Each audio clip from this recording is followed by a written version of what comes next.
Welcome to pen point. Andhra Pradesh రాష్ట్రంలో double-yes versus triple-are game నడుస్తుంది. Double-yes అంటే సునీల్ కుమార్, అంటే పివి సునీల్ కుమార్ ఐఏఎస్, అలాగే సునీల్ నాయక్ ఐపీఎస్.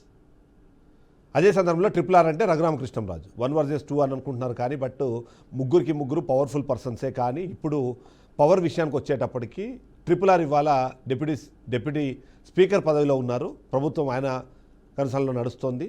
ఈ నేపథ్యంలో పివి సునీల్ కుమార్ ఐపీఎస్ని, అలాగే సునీల్ నాయక్ ఐపీఎస్ని ఇద్దరిని కూడా ఇబ్బందులు పెడుతున్నారు అన్న విషయానికి సంబంధించిన డిస్కషన్ అయితే ఆంధ్రప్రదేశ్ రాష్ట్రంలో బాగా జరుగుతుంది. ఆరోపణ ఏంటి? రఘురామకృష్ణంరాజుని కస్టోడియల్ టార్చర్ చేశారు అన్నది ఆరోపణ ఏంటి? ఏదైతే వైఎస్ జగన్మోహన్ రెడ్డి అధికారంలో ఉన్నప్పుడు రాష్ట్ర ప్రభుత్వానికి వ్యతిరేకంగా, వైఎస్ఆర్సీపీకి వ్యతిరేకంగా రఘురామకృష్ణంరాజు మాట్లాడుతున్నారు కాబట్టి ఆయన సంబంధం లేని కేసులు ఆయన అరెస్ట్ చేసి ఆయన మీద 3rd డిగ్రీ ప్రయోగించారు. దానికి అనుగుణంగా అప్పుడు ఐపీఎస్గా ఉన్న వీళ్ళిద్దరూ కూడా యాక్టివ్గా పనిచేశారన్నది ఆరోపణ. ఆధారాలకు సంబంధించి ఎప్పటికప్పుడు డిస్కషన్ జరుగుతుండడం. అదే సందర్భంలో ఇది కాస్త ఇప్పుడు ట్రయాంగిల్ ఫైట్గా మారిపోయింది. పివి సునీల్ కుమార్ను ఓవైపు సస్పెండ్ చేసి ఆయన ఎన్ని రోజులైతే సర్వీస్లో ఉంటారో అన్ని రోజులు కూడా ఆయన మీద ఉన్న ఆరోపణలు తప్పని తేలేదాకా కూడా ఆయన సస్పెన్షన్లో ఉండేలాగా ఆయన సస్పెన్షన్ని ఎక్స్టెన్షన్ చేస్తూ ఒక ఆర్డర్ కూడా ఇచ్చారు. దానికి సంబంధించిన జీవో కాపీని కూడా రిలీజ్ చేశారు. ఇక్కడితో ఆకుండా సునీల్ నాయక్ ఎవరైతే ఉన్నారో గతంలో ఆంధ్రప్రదేశ్ రాష్ట్రంలో 2021లో పనిచేశారు. ఆ తర్వాత బీహార్ క్యాడర్ కాబట్టి ఆయన మళ్ళీ తిరిగి ఆయన హోమ్ క్యాడర్కి వెళ్ళిపోయారు. అయినా సరే ఆగకుండా ఆయన వేటాడి ఆంధ్రప్రదేశ్ రాష్ట్రాన్ని రప్పించాలనే ప్రయత్నం చేశారు. అందులో భాగంగానే పాట్నాకు ఇక్కడి నుంచి ఒక బృందం వెళ్ళింది. ఆయన అక్కడి నుంచి అరెస్ట్ చేసి తీసుకొస్తున్నారంటూ దానికి సంబంధించిన బ్రేకింగ్ న్యూస్ని అన్ని ఛానల్స్ కూడా ఇచ్చారు. కానీ అక్కడ సీన్ రివర్స్ అయింది. సునీల్ నాయక్ ఇవాళ ఐజీ హోదాలో ఉన్నారు. ఆయన అరెస్టుకు సంబంధించిన విషయం పైన కోర్టుకు వెళ్ళి అక్కడ కోర్టులు చీవాట్లు పెట్టే పరిస్థితి ఆంధ్రప్రదేశ్ రాష్ట్ర పోలీసులకు వచ్చింది. ఒక ఎస్పీ స్థాయి అధికారి వెళ్ళిన తర్వాత కూడా అక్కడ వాళ్ళకి ఎదురుదెబ్బ తగలడము, చాలా సీరియస్గా రెస్పాండ్ అవ్వడం కోర్టు కూడా మనం చూసాం.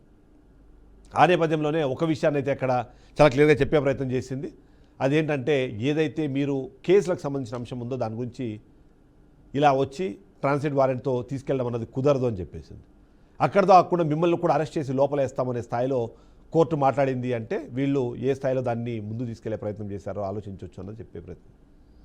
ఈ నేపథ్యంలోనే మొదటి నుంచి కూడా పివి సునీల్ కుమార్ దీని గురించి ఘాటుగా స్పందిస్తున్నారు. ఆయన చేసిన తప్పుల గురించి, ఆయన వ్యవహరించిన తీరు గురించి, ఆయన మీద ఇప్పటికే సిబిఐలో కేసు నమోదు చేయాలని వచ్చిన తీర్పు గురించి, వీటన్నిటి గురించి కూడా పివి సునీల్ కుమార్ మాట్లాడుతుంటే మరోవైపు సునీల్ నాయక్ మాత్రం ఒక వర్షాన్ని తీసుకొచ్చారు. తాను దళితుడు కావడం వల్లనే ఆయన మీద ఇలాంటి కక్ష సాధింపు చర్యలు జరుగుతున్నాయని, తన కుటుంబ సభ్యుల్ని ఇబ్బంది పెట్టిన వాళ్ళందరికీ సంబంధించి కూడా ఆయన ఇవాళ ట్వీట్లో చాలా క్లియర్గా చెప్పే ప్రయత్నం చేశారు. తన తల్లి చివరికి వాష్రూమ్కి వెళ్తున్నా సరే ఇబ్బంది పెట్టే ప్రయత్నం చేశారు అన్నదాన్ని ఆయన బహిరంగంగా విమర్శించారు. అంతేకాదు మరొక కీలకమైన అంశము, ఇప్పటిదాకా ట్రిపుల్-ఆర్ మీద ఉన్న ఆరోపణలు. ఫర్ ఎగ్జాంపుల్ హెచ్డిఎఫ్సి బ్యాంకులో ఉన్న ఒక మహిళను అడ్డం పెట్టుకొని ఆయన చేసిన అవినీతి గురించి, అక్రమాల గురించి మాట్లాడుతున్నారు. ఇప్పుడు అధికారాన్ని అడ్డం పెట్టుకొని ఆయన వ్యవహరించిన తీరు గురించి కూడా ఆయన ట్వీట్లో చాలా క్లియర్గా ఎక్స్ప్లెయిన్ చేసే ప్రయత్నం చేశారు. ఓవైపు ఇసుక దందాలు, మట్టి దందాలు అవన్నీ జరుగుతుంటే వాటి గురించి మాట్లాడలేని పరిస్థితుల్లో ఉండి ఇప్పుడు కేవలం ఒక దళితుడు కాబట్టే దళితుడైనంత మాత్రాన ఆయన అరెస్ట్ చేసే ప్రయత్నం చేయడము, అధికార దుర్వినియోగానికి పాల్పడే ప్రయత్నం చేయడం ఏమాత్రం సమంజసం అంటూ కూడా ఆయన ప్రశ్నించారు. ఇక పివి సునీల్ కుమార్ సంబంధించిన అంశాన్ని చూస్తే ఆయన మొదటి నుంచి నేను గతంలో కూడా చెప్పాను, పివి సునీల్ కుమార్ కేవలం ఒక ఐపీఎస్ ఆఫీసర్గానే కాకుండా ఒక అంబేద్కర్ వాదిగా, ఒక దళిత సమాజాన్ని ముందుకు తీసుకెళ్లే ప్రయత్నం చేసిన ఒక సామాజిక కార్యకర్తగా కూడా చూస్తుంటారు. ఇవన్నీ కాకుండా ఆయనలో ఉన్న మరొక కోణము, ఆయనలో ఒక మంచి రైటర్ కూడా ఉన్నారు. లిటరేచర్ని కూడా ఆయన ప్రమోట్ చేసే ప్రయత్నం చేశారు. అందులో భాగంగానే ఆయన ఒక మంచి కవిగాను, రచయితగా కూడా ఎక్కువ మంది భావించే పరిస్థితి ఉంటుంది. ఈ నేపథ్యంలో పివి సునీల్ కుమార్ దాని గురించి మాట్లాడుతున్నారు. ఆయన మీద జరుగుతున్న ఆయనకు అగేన్స్ట్గా ఏదైతే ఇచ్చిన జీవో ఉందో, ఆయన సస్పెన్షన్లో ఉంచాలని చేస్తున్న ప్రయత్నం ఉందో, ఈ నేపథ్యంలో ఇంకొక వర్షం కూడా తెరపైకి వచ్చింది. గత ప్రభుత్వ హయాంలో ఏబి వెంకటేశ్వర్లు అప్పటి ఇంటెలిజెన్స్ చీఫ్గా పనిచేసిన వ్యక్తి, ఆయన మీద కూడా ఆరోపణలు వచ్చాయి. ఆయన మీద కూడా సస్పెన్షన్ వేయబడింది. కానీ ఎప్పుడైతే రిటైర్మెంట్ స్టేజ్ వచ్చేటప్పటికి రిటైర్మెంట్ మాత్రం ఆయన ఐపీఎస్ క్యాడర్లోనే సస్పెన్షన్ లేకుండానే ఆయన రిటైర్ అయిన విషయాన్ని గుర్తు చేస్తూ సునీల్ కుమార్కి ఆ మాత్రం గౌరవం కూడా దక్కకూడదనే ప్రయత్నం ఈ ప్రభుత్వం ఎందుకు చేస్తుందన్న ప్రశ్న చాలామంది ఇవాళ అడుగుతున్నారు. సో దళితులు కావడమే వాళ్ళు చేసిన తప్ప, దళితులుగా ఉంటూ ఐపీఎస్ క్యాడర్కి సెలెక్ట్ అయ్యి రాష్ట్రానికి, దేశానికి సేవ చేసే ప్రయత్నం చేసిన వాళ్ళపైన ఈ కార్యక్రమాలు, అంటే రెడ్ బుక్ అనే ఒక పాలన అనే పేరుతో కక్ష సాధింపు చర్యలకు పాల్పడడం సమంజసమేనని ఇవాళ చాలామంది దళిత నాయకులు దళిత నేతలు కూడా ప్రశ్నిస్తున్నారు. అందులో ముఖ్యంగా ఏదైతే వైఎస్ జగన్మోహన్ రెడ్డి మీద ఉన్న కోపము దాన్ని వీళ్ళ మీద తీరుస్తున్నారు అనే ఒక అర్థం వచ్చేలాగైతే మనకి. ఎందుకంటే సునీల్ నాయక్ ఇవాళ చాలా క్లియర్గా ఆయన చెప్పారు, ఎవరైతే కంప్లైంట్ ఉన్నారో, ఎవరి మీద అయితే కంప్లైంట్ చేయబడిందో ఆ వ్యక్తే డైరెక్ట్గా కాల్ చేసి కాల్ తీయనప్పుడు నువ్వు పివి సునీల్ కుమార్ మీద వైఎస్ జగన్మోహన్ రెడ్డి మీద ఆ చేసిన కార్యక్రమాలని వాళ్ళిద్దరి వల్లే చేశారని చెప్పండి, మిమ్మల్ని వదిలేస్తాం, లేకపోతే కేసులు ఎదుర్కోవాల్సి వస్తుంది అనే విధంగా వాళ్ళు మాట్లాడారు అనేది కూడా మనకు అక్కడ ఆయన చెప్పే ప్రయత్నం చేశారు. సో దీన్ని బట్టి చూస్తే very simple and very straight ఫార్వర్డ్గా వాళ్ళిద్దరిని ఇబ్బంది పెట్టేందుకే అన్ని రకాల అవకాశాలను వినియోగించుకుంటున్నారు అన్నదైతే మనకు అర్థమవుతుంది. చూడాలి ఏంటి అసలు ఎందుకు ఇలాంటి వ్యవహార శైలిలోకి వెళ్తున్నారు. సో అలాంటి పరిస్థితుల్లో మనము ఏంటి అన్నది ఒకసారి ఆయనతో మాట్లాడే ప్రయత్నం చేద్దాం. పివి సునీల్ కుమార్ గారు మనతో పాటు ఫోన్ లైన్ అందుబాటులో ఉన్నారు, తనతో మాట్లాడే ప్రయత్నం చేద్దాం. Sir good evening. Good evening. Sir SS versus RRR, Sunil Kumar and Sunil Nayak versus Raghuramakrishnamraju. నేను క్యాప్షన్ అయితే చెప్పాను, ఏంటి అంటే దాన్ని అట్లా నేను డిఫైన్ చేయొచ్చా? మీ ఇద్దరి మీద ఆయన కక్ష కట్టారు అన్నదైతే ఆరోపణ వినిపిస్తోంది. అంటే బేసిక్గా అది RRR వర్సెస్ జగన్ గారండి. ఆయనకి జగన్ గారిని ఏం చేయటం చేతగాక మిగతా అందరి మీద పడి ఏడుస్తున్నాడు, అందుకని ఏం లేదు. ఓకే. సో ఇట్స్ అంటే సునీల్ కుమార్ గారు, సునీల్ నాయక్ గారు అయితే చాలా ఇంకొక విషయం అంటే అందరికీ తెలుసు, ఈ రఘురామకృష్ణరాజు గారు అనే వ్యక్తి పక్కా దళిత వ్యతిరేకి, అంబేద్కర్ వ్యతిరేకి, దళిత క్రైస్తవ వ్యతిరేకి ఇది అందరికీ తెలిసిన విషయమే. ఎందుకంటే ఆయన స్పీకర్ అయిన మొదటి రోజుల్లోనే బాబాసాహెబ్ అంబేద్కర్ గారి ఫ్లెక్సీ కనపడితే దాన్ని చింపేసిన వ్యక్తి, అవమానించిన వ్యక్తి. అలాగే ఆ ఉండి నియోజకవర్గంలో ఉన్న దళిత క్రైస్తవుల మీద కేసులు పెట్టించి, దళితుల మీద కేసులు పెట్టించి వాళ్ళ ఇల్లు కూల్చివేసి ఇలాంటి దారుణాలు చేస్తున్న వ్యక్తి ఆయన. ఇక అది కాకుండా అక్కడ చర్చలు కూలగొట్టేయటం, వీటన్నిటికీ ఆయన ప్రసిద్ధుడు. కాబట్టి ఈ నేపథ్యంలో ఆయన నా మీదకి, నాయక్ గారి మీదకి, మాదిగ సోదరుడు అయినటువంటి విజయపాల్ గారి మీదకి ఎందుకు వస్తున్నాడు అనేది అర్థం చేసుకోవటానికి పెద్ద కష్టపడక్కర్లా. అవును, బేసిక్ గా అదండి విషయం. అవును. అంటే సునీల్ నాయక్ గారు అంటే చాలా మౌఖికమైన ఒక ప్రశ్న అడిగారు. అంటే దళితులుగా పుట్టడమే మేము చేసిన తప్ప, దేశానికి రాష్ట్రానికి సేవ చేయడం కోసం IPSగా సెలెక్ట్ అయిన మమ్మల్ని కేవలము ఒక కారణాన్ని చూపించి, అందులో ముఖ్యంగా పివి సునీల్ కుమార్ని అలాగే వైఎస్ జగన్మోహన్ రెడ్డి వీళ్ళిద్దరిని ఇరికించాలి అంటే కేసులోనో లేకపోతే ఇంకో ఇష్యూలోనో నా అవసరం పడింది, నేను అందుకు సహకరించలేదు కాబట్టి నన్ను ఈ కేసులోకి లాగే ప్రయత్నం చేస్తున్నాను. ఆయన చాలా స్ట్రైట్ ఫార్వర్డ్గా చెప్పే ప్రయత్నం చేస్తున్నారు.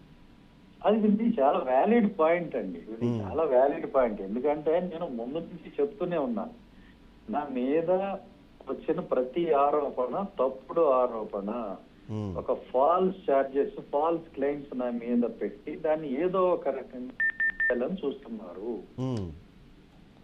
ఇది నేను మొదటి నుంచి చెప్తూనే ఉన్నా. అవును సార్. సో అది ఈ రోజున ప్రూవ్ అయింది ఆయన పెట్టిన ట్వీట్ వల్ల. ఇప్పుడు ఆయన దగ్గర CDR కూడా ఉంది, ఆయన ఏమి ఆధారాలు లేకుండా గాలి ఏమి మాట్లాడలేదు.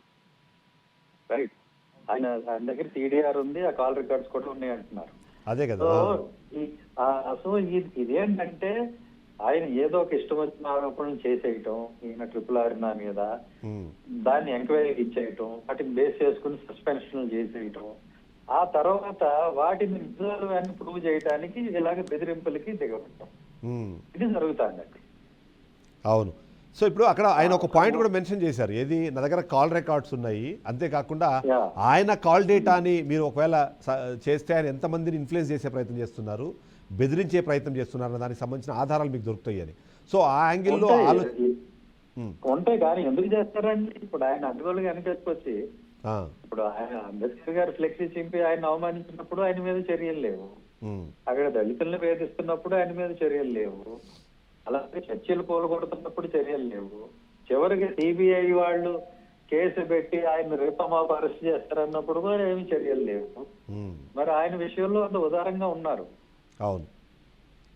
ఇప్పుడు ఇవన్నీ చేస్తారని మనం ఆశించడం కూడా తప్పే. ఎందుకంటే ఒక ఫాల్స్ చార్జెస్ పెట్టి, ఒక తప్పుడు ఆరోపణలు చేసి వాటిని నిజమని రుజువు చేసుకోవడానికి వారికి కావాల్సినంత సౌకర్యం, వెసులుబాటు కల్పిస్తున్నారు. అవును. అయితే నిన్న నిన్న అంటే బీహార్లో జరిగింది. అంటే వాస్తవానికి అందరూ బీహార్ అనగానే ఏదో ఆటవిక పాలన అక్కడ ఏదో జరిగిపోతుంది అనుకుంటున్నారు కానీ సునీల్ నాయక్ గారిని అక్కడికి వెళ్ళి అరెస్ట్ చేద్దామనే ప్రయత్నం చేసినప్పుడు చాలా స్ట్రాంగ్గా అక్కడ కోర్టులు దాన్ని వ్యతిరేకించాయి. వాళ్ళని అంటే ఎవరైతే వచ్చారో వాళ్ళే అరెస్ట్ చేస్తామనే స్థాయిలో మాట్లాడింది. సో దీనికి అంటే ఓన్లీ రూల్ ఆఫ్ లా ప్రకారం అసలు ఏంటి అక్కడ ఏం జరుగుతుంది దాని మీద ఒకసారి జస్ట్ విశ్లేషించే ప్రయత్నం చేయండి సార్. అంటే ఏం లేదండి, ఇప్పుడు ఈ ఇంతకు ముందు జగన్మోహన్ రెడ్డి గారి టైంలో కొన్ని సోషల్ మీడియా పోస్టులు వాటిని వారి పిల్లల్ని వారి భార్య గారిని వాటిని దుర్భాషలాడిన వాళ్ళని అరెస్ట్ చేయడానికి పోయినప్పుడు గోడలు దూకి వెళ్ళారు అట్లా ఇట్లా అని చెప్పి అభియోగాలు మోపి ఇది ఆటవిక పాలన అన్నారు. అవును. అంటే ఆంధ్రప్రదేశ్ పోలీసులు ఆంధ్రప్రదేశ్ లో పనిచేసిన తీరుని ఇది ఆటవిక పాలన అన్నారు. మరి ఇప్పుడు ఆంధ్రప్రదేశ్ పోలీసులు సరిహద్దులు దాటి బీహార్ వెళ్లి చేసిన దాన్ని ఏమనాలి? అవును, కరెక్ట్. మరి దీనికి వేరే ఏమన్నా ఆటవిక పాలన కాకుండా ఇంకా వేరే డెఫినేషన్ ఏమైనా ఉందా? అరాచక పాలన ఆటవిక పాలన అని కాకుండా వేరే డెఫినేషన్ ఏమైనా ఇస్తారేమో మరి చూడాలి. అవును. మరి ఆ రోజున ఈ తరహా ప్రవర్తన ఆటవిక పాలన అరాచక పాలన అని అన్నారు. ఇప్పుడు అదే జరుగుతుంది. పైగా వెళ్లి పాపం ముక్తి చేతులతో తిరిగి వస్తున్నారు. కోర్టులు చివాట్లు పెట్టి అరెస్ట్ చేసే పరిస్థితి దాకా పోయి మీరు ఇందాక ఆయన సునీల్ నాయక్ పెట్టిన ట్వీట్స్ లో ఆయన ఆరోపణలు చేసింది నాకు తెలిసి ఎస్పీ గారి మీద, ఎస్పీ దామోదర్ గారి మీద ఆరోపణలు చేశారు, అవినీతి ఆరోపణలు. ఇప్పుడు వారి మీద కూడా ఎస్పీ ఎంక్వైరీ చేస్తారా అనేది మనం చూడాలి. అవును సార్. అంటే ఇప్పుడు మీకు మీ సస్పెన్షన్ జీవోకి ఎక్స్టెన్షన్ కూడా ఇచ్చారు మళ్ళీ. సో అంటే ఏంటి వాళ్ళ ఉద్దేశం? మీరు అంటే ఎప్పటికీ ఇంక మరొకసారి సర్వీస్లోకి రాకూడదనా, లేకపోతే మీరు సర్వీస్లోకి అంటే ఏమంటారు దాన్ని మీరు రిటైర్మెంట్ అయ్యే సమయంలో కూడా సర్వీస్లో లేకపోతే మీకు వచ్చే బెనిఫిట్స్ కూడా ఆపేయాలన్నా ఏంటి వాళ్ళ థాట్ ప్రాసెస్ ఏంటి సార్ అసలు? అంటే అర్థం కాలేదు. అంత ఒకటేంటంటే ఈయన పెట్టిన ఫాల్స్ ఎలిగేషన్లు ఏవైతే ఉన్నాయో వాటిని నిరూపించుకోవడానికి మరి కాస్త టైం ఇవ్వటం, ఒక తప్పుడు ఫాల్స్ ఎవిడెన్స్లు వగైరా క్రియేట్ చేసుకుని ఇట్లాగా సునీల్ నాయక్ లాగా మిగతా వాళ్ళందరినీ ఇంకెంతమందిని బెదిరించాడో మరి తెలియదు. ఓకే, మన దృష్టికి అయితే ఇది వచ్చింది. ఇట్లా ఎంతమందిని బెదిరించాడో ఫాల్స్ డాక్యుమెంట్లు ఫాల్స్ స్టేట్మెంట్లు తయారు చేసుకొని నా మీద ప్రూవ్ చేయడానికి ఆయనకు మరి కొంత గడువు ఇచ్చినట్టున్నారు నాకు అనిపించేది అది. సో ఈ లెక్క ప్రకారం చూస్తే ఓవైపు సిబిఐ కేసు ఉంది, ఇప్పుడు ఈ ఇష్యూస్ అన్నీ ఉన్నప్పుడు సో ఆయన అరెస్ట్ చేయకపోవడం వల్ల ఇన్ఫ్లుయెన్స్ చేసే అవకాశము, ఇన్ఫ్లుయెన్స్ చేయడానికి ఉన్న పవరు ఇప్పుడు RRRకే ఉంది అనే ఒక వర్షం అయితే తెరపైకి వచ్చే అవకాశం ఉంది కదా? అదేనండి, మొదటి నుంచి చెప్తుంది అదే. ఆయన పదవిలో ఉంచడం వల్లనే ఆయన అందరినీ ఇన్ఫ్లుయెన్స్ చేస్తున్నాడు. ఆయన పక్కన పెట్టి విచారణ జరిగితే బాగుంటుంది. అలాగే సిబిఐ ఆయన పెద్ద క్లీన్ హ్యాండ్స్ వచ్చిన వాడేమి కాదు. ఆయన ఏమి సత్సంగం మరొకటో ఇంకోట కాదు. 2000 కోట్లు బ్యాంకుల నుంచి కొట్టేశాడని ఆరోపణలు ఉన్నటువంటి క్రిమినల్ రికార్డు ఉన్న మనిషి. సిబిఐ ఆల్రెడీ ఒక కేసుతో ఛార్జ్ షీట్ వేసింది. అలాంటి వ్యక్తి చెప్పే ప్రతి అబద్ధాన్ని నమ్మి మరి మొత్తం హిస్టరీలో సర్వీస్ మొత్తంలో ఎలాంటి ట్రాక్ రికార్డ్ లో ఎలాంటి బ్లాక్ మార్కు లేని మా మీద కక్ష కట్టడం అనేది ఎంతవరకు కరెక్ట్, అది కూడా ఆలోచన చేసుకోవాలి. సార్ అంటే ఇప్పుడు ఈ మొత్తం వ్యవహారాన్ని మీరు అన్నట్టుగా RRR వర్సెస్ జగన్మోహన్ రెడ్డిగా ఉండాల్సిన అంశాన్ని జగన్మోహన్ రెడ్డిని ఏం చేయలేకపోతున్నారు కాబట్టి ఇప్పుడు మీలాంటి వాళ్ళ మీద మీ మీద పడ్డం ఇవన్నీ పడడం ద్వారా అంటే అది ప్రభుత్వానికి కూడా నష్టం చేస్తుంది, లేకపోతే అది దానికి చెడ్డ పేరు వస్తుంది. ఎందుకంటే ఇవాళ నేను ఒక వ్యక్తితో మాట్లాడాను. ఆయన చెప్పింది ఏంటంటే సార్ ఎందుకు సార్ కూటమి ప్రభుత్వం ఓన్లీ దళిత వర్గానికి సంబంధించిన ఐపీఎస్ల మీద అధికారుల మీద ఎందుకు కాన్సన్ట్రేట్ చేస్తుంది, ఎందుకు వాళ్ళ మీదనే టార్గెట్ చేస్తుంది? ఇలాంటి ఆరోపణలు ఉన్న చాలామంది వేరే వాళ్ళు కూడా ఉన్నారు, వాళ్ళు ఎవరి మీద లేని చర్యలు ఓన్లీ ఈ ఒక్క ఇష్యూలోనే ఈ ఒక్క కేసులోనే అంత ఇంట్రెస్ట్ ఎందుకు చూపిస్తున్నారు అన్న ప్రశ్న అయితే ఒకటి వచ్చింది. ప్రశ్నకి సమాధానం ఏముంది? పైగా నేను ఇంకోటి కూడా చెప్తున్నా. ఇప్పుడు ఇప్పుడు ప్రభుత్వం నడుపుతున్న వారి సామాజిక వర్గానికి చెందిన అధికారులు వైసీపీ ప్రభుత్వంలో రెడ్ల ప్రభుత్వంలో కూడా మరి ప్రధానమైన పోస్టులు చేసిన అధికారులు చాలా మంది ఉన్నారు. అందరూ కమ్మ సామాజిక వర్గానికి చెందిన అధికారులు అనేక మంది గత ప్రభుత్వంలో ప్రభుత్వానికి దగ్గరగా ప్రముఖమైన పోస్టులు చేసి వాళ్ళు చెప్పినట్లలా చేసిన వాళ్ళు చాలా మంది ఉన్నారు. అవును. మళ్ళీ వాళ్ళు ఈ ప్రభుత్వంలో కూడా అదే ప్రాధాన్యత ఉన్న పోస్టుల్లోకి వచ్చేసారు. అవును. మరి వాళ్ళ మీద ఏమి లేవు చర్యలు, అంటే వాళ్ళు ఏం చేసినా కూడా తప్పు కాదనమాట. అంతే. ఓకే. ఇతర కులాలు ముఖ్యంగా దళితులు ఏమైనా ఆ గవర్నమెంట్ లో పొరపాటున పోస్టులు వస్తే వాళ్ళు చేసే తప్పు. మా గవర్నమెంట్ లో మేమేమో యాక్చువల్గా పోస్ట్ ఎలాగో మా గవర్నమెంట్ లో పనిచేసినా సరే మా గవర్నమెంట్ వచ్చాక మేము చూస్తాం. అదేనా సందేశం? అంతే సార్, అవును.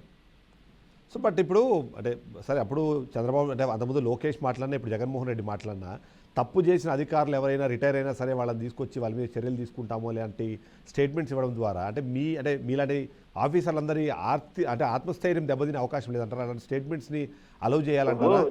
జగన్ గారు అయినా రేపు అధికారంలోకి వచ్చి తప్పు చేసిన వాళ్ళని మాత్రమే వెంటబడతాడని మీరు ఏం అనుకోవద్దు.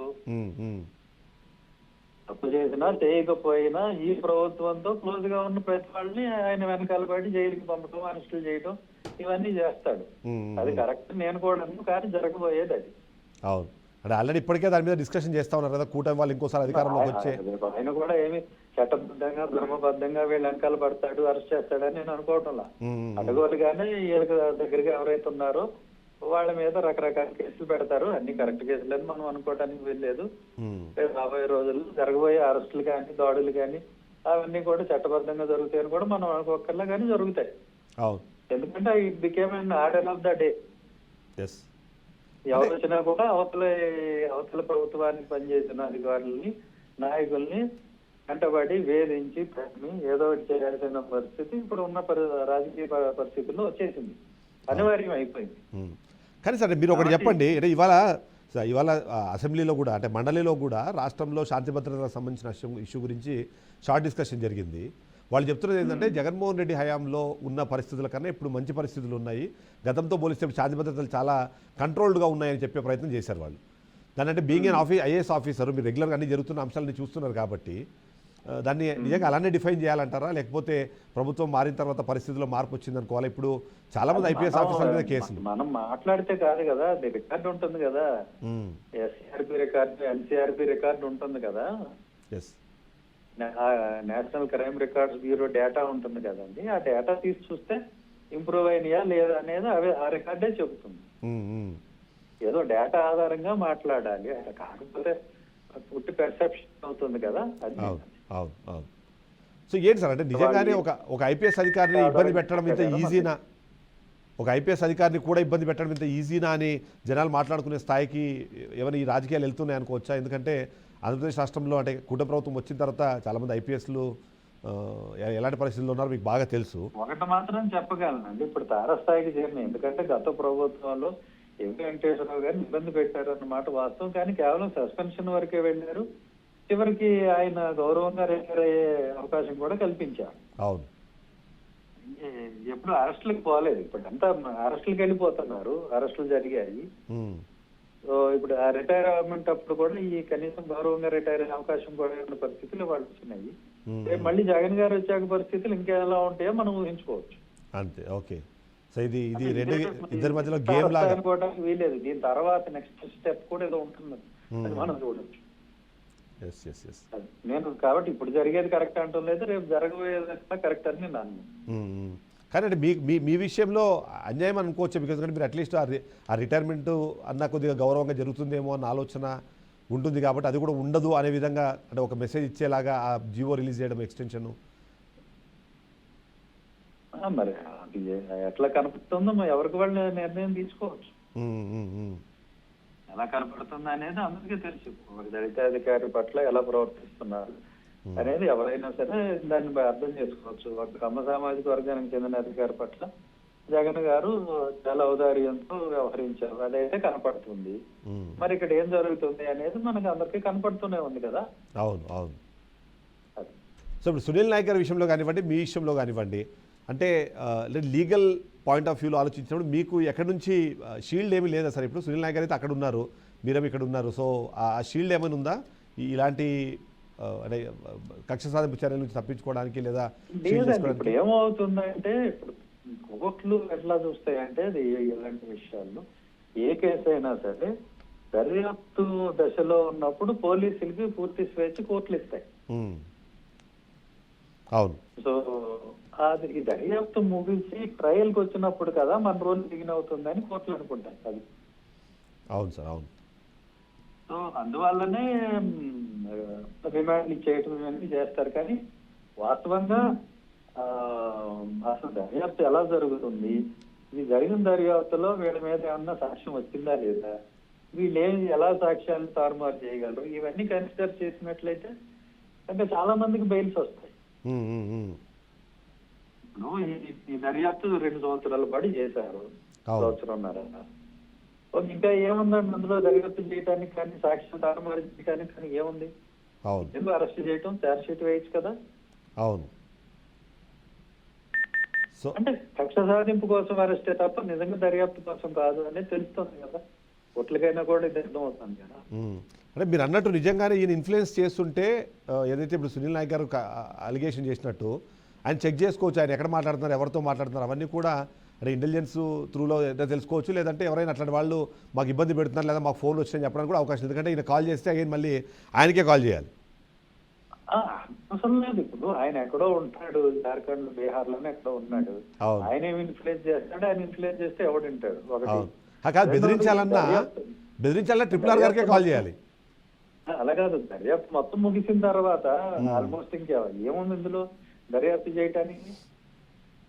అందరినీ విచారించారు, ఇంకెవరిని విచారించాలి, ఇంకెవరిని ప్రభావితం చేస్తాడు, ఆయన ఎవరిని ఇన్ఫ్లుయెన్స్ చేస్తాడు? పైగా ఆయన ఎక్కడో బీహార్ లో కూర్చొని, పైగా ఆయన అక్యూజ్డ్ గా చేశారు కాబట్టి ఆయన ఫోన్ ట్యాపింగ్ లో పెట్టి ఉండొచ్చు ఆల్రెడీ. అవును, దానికి సంబంధించిన రికార్డులన్నీ వీళ్ళకి వస్తాయి కాబట్టి ఏదో వీళ్ళకి తెలియకుండా ఏదో చేస్తాడు అనేది భ్రమ.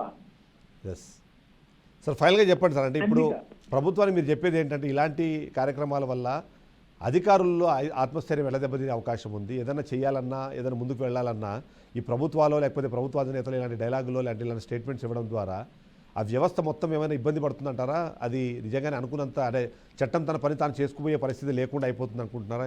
ఏమంటారు ఫైనల్ మెసేజ్?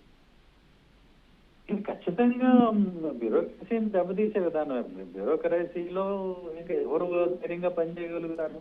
ఇప్పుడు తప్పు చేసినా ఉప్పు చేసినా మీరు ఎలా అయితే వేధిస్తున్నారో రేపు వచ్చాయైనా కూడా అంతే ఇదే పాలసీ ఫాలో అవుతాడు.